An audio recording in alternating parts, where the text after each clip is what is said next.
In this video, we're going to look at how you can estimate the square root of non-square numbers, like here where we're being asked to estimate the square root of 77.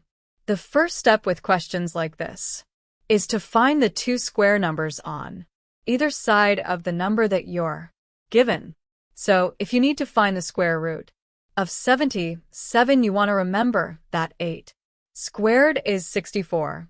And 9 squared is 81, because 64 and 81 are the square numbers on either side of 77. And this tells us that the square root of 77 must be a number in between 8 and 9, so perhaps something like 8.5. However, as 77 is closer to 81 than it is to 64, our answer will probably be closer to 9 than it is to 8.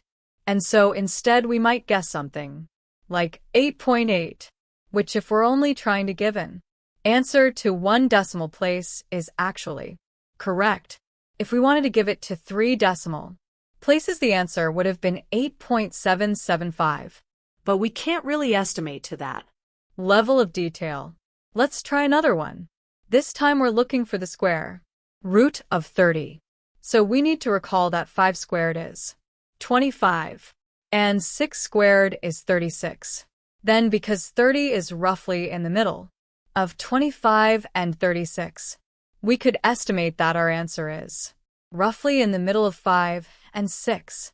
So maybe 5.5, which when given to one decimal place is the square root of 30.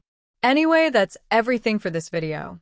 So, if you found it useful, then please do give us a like and subscribe, and we'll see you again soon.